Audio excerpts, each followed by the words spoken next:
Hey everybody, HomeSliceHenry here, and in today's video I'm going to be showcasing a team that I went on an 11-game win streak this morning, and the only reason the win streak lost was unfortunately due to a game inconsistency. Now this team is built around GUZZLORD. GUZZLORD is an amazing core breaker right now, as it just destroys so many of the Psywave teams. I paired that up with Golisopod as the safe switch and the newly buffed Claydol as the closer, and as I mentioned, the team had unbelievable results. So without further ado, let's hop into the matches, and let's take a look at the team in action. Hopping into game number 1, amazing lead GUZZLORD into Shadow Lapras. Opponent save switches into a Shadow Drapion, so they are completely core broken by the GUZZLORD. GUZZLORD is going to be hit with a Crunch. That's not going to do a ton of damage, and now I can send in Claydol. Claydol, more than happy to absorb a charge attack from the Drapion, fully commit to the farm down, and exit with energy, and this energy is going to be able to threaten the Lapras. Back in comes the Lapras, immediately met with a Rock Tomb, and this will do well over half of their HP. So my opponent is actually going to shield. They do outpace by one single turn, and I decide to let this go. I'm feeling pretty good about how this game is going. I'm going to send in Golisopod. My opponent is staying in, and suddenly I get worried, because the first team that I posted this season was Lapras, Drapion, and Wigglytuff. And if it's a Wigglytuff in the back, this is going to be a very tough game to win. X-Scissor plus the Shadow Claw picks up the KO. It's Wigglytuff in the back, and I lost my Wigglytuff answer, Claydol. Aqua Jet will do quite a lot of damage to the Wigglytuff. I make it to Aqua Jet number 2. This will not knock out, but it will put them deep into the red. The opponent shields, but I'm actually running Sludge Bomb on this GUZZLORD, and because I'm running Sludge Bomb, I'm actually going to take the win here, as Sludge Bomb KOs the Wigglytuff, and we actually take the win with both shields remaining.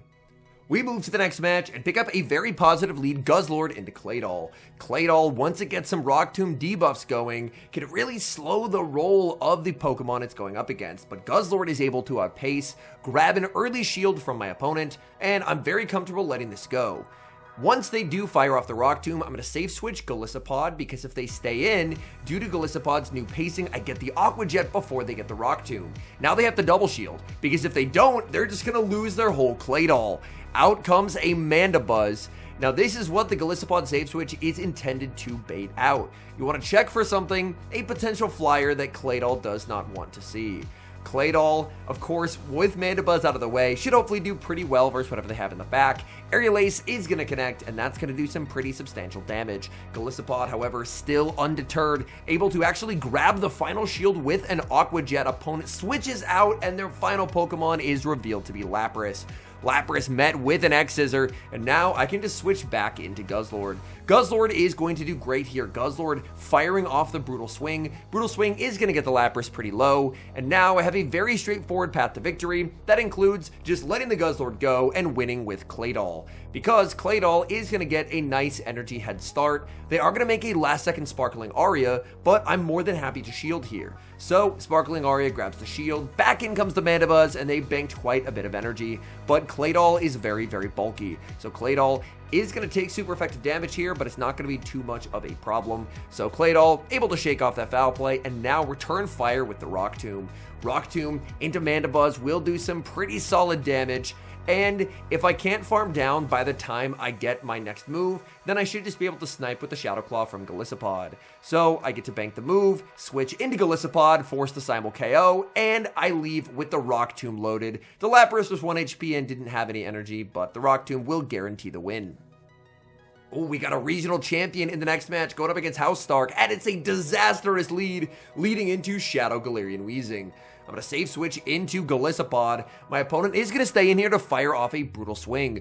Brutal Swing is going to do some pretty solid damage. Out comes Credilli, but Golisopod has a ton of play here because I am up energy, and Golisopod has a pacing advantage. So I'm very happy to shield up a Rock Tomb here. I want to start turning up the pressure on my opponent and really try and get an advantage out of this mid game.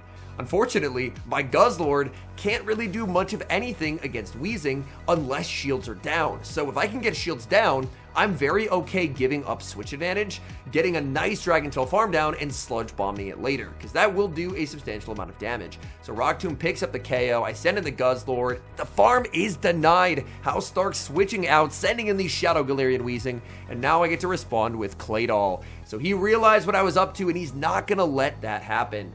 I am going to be shielding up on the Claydol as I go for a complete farm down. Claydol exiting with a massive amount of energy. Back in comes Credilli. I'm looking to overfarm as much as I can before picking up the knockout with the Rock Tomb. So Credilli is going to get KO'd. In the back is Diggersby. Now this might seem weird, but this is a winning play. I'm going to go for the Rock Tomb here. Now they're permanently debuffed for the rest of the game, and GUZZLORD is already extremely bulky. Diggersby is not known for dealing a lot of neutral damage. So after one Rock Tomb debuff, look at this damage onto this GUZZLORD. Oh my, that does nothing. We can now very comfortably tank 2, and thanks to the debuff from the Claydol, this is now a very comfortable win for the GUZZLORD. GUZZLORD gets the land Brutal Swing number 2, get the Dragon Tail down. We had a terrible lead, but we're able to fight back and get the win. Great lead in the next match, GUZZLORD against Emolga. Emolga, a Pokemon that I haven't seen a lot of yet. Emolga did get pretty heavily buffed, but it is very frail, so I understand people opting for bulkier options. They full send the Acrobatics. They're now going to save switch into Blastoise. Blastoise, of course, will be farming up in an attempt to make it to a Skull Bash. Brutal Swing is going to connect. I'm going for Brutal Swing number 2, and they're now only 1 off of the Skull Bash. Brutal Swing is going to be shielded. I'm trying for a fancy play, but I don't get it. Catching a Skull Bash onto Claydol would have probably been instantly game winning, but unfortunately I don't get the catch, and now I'm basically just completely throwing away Claydol. That's not the worst thing in the world, considering that they do have an electric flyer, so I can't do a ton of damage to it unless I get to Rock Tomb. But even so, the catch would have been very cool, but it shows that not every cool catch is able to happen. But the good news for me is that their final Pokemon is a Drapion, so they didn't really have a hard check to GUZZLORD. And that's part of why this team worked so well, is GUZZLORD just has an immense amount of play into so many teams. Now, I'm going to be firing off another Brutal Swing, and if they shield, they lose the game unless they instantly pivot here, which they do not. My opponent, had they read what I was going to do, they could have pivoted into Emolga and then potentially outpaced Golisopod. But now, Golisopod with the energy lead will very comfortably outpace Emolga. Aqua Jet easily KOs the Glassy Emolga. In comes Drapion, and they realize there's just no ability for them to win the game. GUZZLORD versus Dragalge. Okay, we have a good dragon type versus, unfortunately, a much less good dragon type. I really like Dragalge. I think Dragalge with Sludge could have been interesting, but unfortunately it was given Sludge Bomb, and Sludge Bomb does not do a lot for it. I'm very okay letting this go. My opponent, they bait with the Aqua Tail, and it's a simul KO. My opponent used the shield, and I did not, so this is a great start to the game for me. I'm going to wait down the timer, bring in Golisopod. It's going to be a Blastoise, and this is going to be a difficult game. I send in Claydol because I just don't want to take these super effective rollouts. Claydol is going to have to start shielding, and I will go for the Rock Tomb just to slow the roll of the Blastoise. Rock Tomb, of course, not going to do a lot of damage. That's a good no shield by my opponent, and they have a Ferrothorn in the back. And things are not looking great for me. Oh my goodness, this is a tough backline to deal with. Power Whip does huge damage. For the first time, I think, ever, on Claydol, I'm actually clicking Scorching Sands, and now I switch into Golisopod. Golisopod is going to make it to the X-Scissor. X-Scissor will hit for some pretty significant neutral damage. We're going to see a shield from the opponent, and now I think I have to respect the potential Thunder. They will go for the Thunder. In comes the Blastoise. Blastoise, this should not be enough energy for a Skull Bash. They should be short here. It is just the Hydro Cannon, so either they didn't commit or they're running Ice Beam. Either way, even if they did commit to the Skull Bash, I could just CMP tie them with the Golisopod, but Golisopod is going to be able to clutch out this win. It was a very scary backline, but GUZZLORD generating that shield advantage for us in the early game completely set up Golisopod to close. GUZZLORD, Serperior, oh man, this is a dream lead in the next match. Serperior just has nowhere to go here. They save switch a Walrein, and Walrein, I mean, this is Walrein's worst nightmare going up against Golisopod. Golisopod is a complete wall to Walrein, and now the Golisopod is a lot more viable due to the fact that it has Aqua Jet. I think that makes Walrein a lot safer overall. Walrein going to be firing off Icicle Spear after Icicle Spear. Even though the damage is entirely resisted, it does add up. But even so, there's not a scenario in which Walrein can flip this. I can just overfarm with the Golisopod, fire off the X-Scissor, and pick up the KO. Opponent is going to send out Blastoise. I was a little worried about that second rollout, so I just throw the move as soon as I get it. It turns out I do actually survive it, but I'd rather just get the damage. And now I send in Claydol, and unfortunately I do get the one-turn bring-in. That is really tough. Hydro Cannon is going to land, in comes Serperior, and I send in GUZZLORD. At this point, it's a bit tough to know whether to go for the Brutal Swing or the Sludge Bomb. There's multiple ways to see it. In my mind, I don't think they can win the game without the Serperior, so I'm going to go for the bait, assuming that they are going to commit the shield, which they do. Serperior is going to fire off another charge attack, and now the GUZZLORD's starting to get low, I will commit the shield. I wouldn't be surprised if they tried to call a bait here, so I'm actually going to full send now. I go for the Sludge Bomb, they end up shielding, and that is a little uncomfortable. They're going to switch out into Blastoise. Blastoise immediately met with a Brutal Swing. Brutal Swing will not be enough to knock out, however. Blastoise makes it to the Hydro Cannon, but I switch out and catch onto Claydol. If they undercharge too much, then I can just mud slap them down and make a Rock Tomb versus Serperior, so they just pick up the knockout, but Serperior does not have enough residual energy to take this game, as they would need to be one off, and they just are not.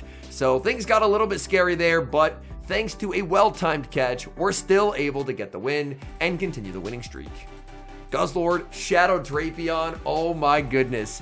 GUZZLORD just breaking so many teams, and the opponent is staying in this matchup as well. I'm fine. Everything's going to be resisted here. They go for the crunch. They do actually get the debuff, which does make life a little bit tricky. So with the debuff, I go for the Sludge Bomb as it would do more damage. They massively overfarm, and now a crunch will knock me out. Opponent goes for the Aqua Tail. I'm going to wait a turn, switch into Golisopod, and catch what I'm hoping is going to be an Aqua Tail. It could be a crunch. It is just going to be the Aqua Tail. They're going to bank some energy and send out a Shadow Dusknoir. Shadow Dusknoir, lightning fast with Hex, already at a Shadow Punch. Shadow Punch, oh my, almost KO'd, but Golisopod barely hangs on, makes it to the Aqua Jet, and that's going to get the opponent quite low. I send in the Claydol just to get a small energy head start, and my opponent is going to have Grumpig in the back. And Grumpig, unfortunately, Psywave, any Psywave user is going to have an uncomfortable time against this team, because we have the Dark type on the lead, the Psychic type in the back, and we have Golisopod spamming out super effective X-Scissors. So they can go for a Shadow Ball, and Claydol just does not care. After you debuff it, Claydol's tanking for days. We now get to land a Scorching Sands, switch into the GUZZLORD, and we get to exit with the Brutal Swing loaded for the Grumpig. The opponent did try and send in the Drapion there, maybe thinking that I already had the move loaded, but I did not. GUZZLORD, Furret, amazing lead. I do think Furret is extremely underrated, but unfortunately for Furret, this is a really bad matchup. Here we both end up overfarming massively. I throw a Brutal Swing and they catch onto a Wigglytuff. Oh boy. Thankfully, they did not sneak a Charm through when they caught, but that's really, really sloppy by me. I am now going to full send the Scorching Sands. I'm expecting them to try and call a Rock Tomb, but to my surprise, they actually end up shielding. That's not really what I was expecting them to go for. So now I a little bit regret not going for the Rock Tomb, as of course with a Rock Tomb debuff, their charms would be doing less. Now I will go for the Rock Tomb because even a Rock Tomb will knock out. My opponent is selling out for switch advantage here, and they are actually going to get it. In comes Golisopod. Opponent didn't react in time and they end up losing their charge attack. That is unfortunate for them, as they could have landed a Swift. Speaking of Swift, Furret, oh, they actually don't throw the Swift. They throw a Trailblaze instead. I'm going to send in GUZZLORD, and it looks like my opponent is actually just running a team that is ABA weak to the GUZZLORD. So honestly, I don't think I played this game particularly well, but GUZZLORD is so good in this meta that it gets to completely bail me out. I go for an undercharge on the Brutal Swing because I would rather just have farm on the Golisopod. So they can KO me with the Rock Tomb, but now Golisopod is going to get farm. So this way, if I need to make two moves versus the Furret, I can. I know Furret is very, very bulky, so I will go for the Aqua Jet, but Aqua Jet plus the Shadow Claw should be enough to take the win. And we do have the indicator at the bottom right telling us that the Shadow Claw did KO. And now the final game, the game in which the win streak is lost. But it starts off looking very good, leading into a Grumpig. I save switch into Golisopod because I have 3 answers to Grumpig, and they're going to bring out Morpeko. Morpeko is going to be forced to give up an early shield as I get to the X-Scissor. They do have more than enough for the Aura Wheel, and I decide to shield because I realize they cannot farm me down. Even with the boost from Aura Wheel, they cannot Thundershock down Golisopod. They're going to be forced to throw, and when they do, they're going to exit the matchup in full belly mode, which is what I want, because then their Aura Wheel is electric and I can send in Claydol. Claydol is going to be in a terrific spot. Everything they throw is single or double resisted, and I can farm down before they make the Aura Wheel. But watch this. The opponent right here, the Mud Slap, goes through, but the damage doesn't land. They get the damage registration error. They make an Aura Wheel they should never make, and unfortunately that ends up costing me the game, as in the back they are going to have Credilli, and unfortunately I just cannot win after losing that entire Claydol. Claydol, if I get that farm down and I have a shield, I'm in a position where I cannot lose that game. But unfortunately, now I'm in a position where I'm just going to lose because I have no way of resetting my debuff. So I am a little bit sad that that's how a pretty cool win streak ended due to a game inconsistency, because how the game is supposed to work is they're not supposed to get that move. The damage is supposed to register and they are supposed to get KO'd, but unfortunately, because of DRE, our win streak is capped at 11. We had a really good team advantage in this game, and I feel like the game plan was executed well, but unfortunately, game inconsistency said no. If you're looking for a good climbing team this season, I think that the GUZZLORD Claydol core is a very strong one. If you don't have Golisopod, or if you want to be slightly stronger into a Wigglytuff, a potential option is you could run Blastoise in that particular role, because Blastoise is another pretty bulky water type, obviously a lot bulkier than Golisopod, but it can just offer a lot of neutral play as a safe swap if you end up having to bail out of a bad lead, and is a bit stronger neutrally into Wigglytuff, because Wigglytuff does not have a great Blastoise matchup. Wigglytuff really relies on beating things that it has the type advantage over. In neutral matchups, it's generally pretty poor. So if you have something bulky like a Blastoise instead, that would shore up the team a little bit stronger against something like a Wigglytuff lead. Overall, the only Wigglytuff that I saw I did end up winning. Granted, they made a slight error in terms of what they should have shielded, but I do still feel like it's playable across the board because Claydol also does quite well into the Wigglytuff. Anyways, thank you guys so much for watching. If you enjoy watching content like this, please do consider leaving a like on the video and subscribe to the channel if you haven't. And a special thank you as always to our channel members here on YouTube. The support you guys provide is genuinely so appreciated. So thank you guys oh so very much. And until next time, I've been HomeSliceHenry.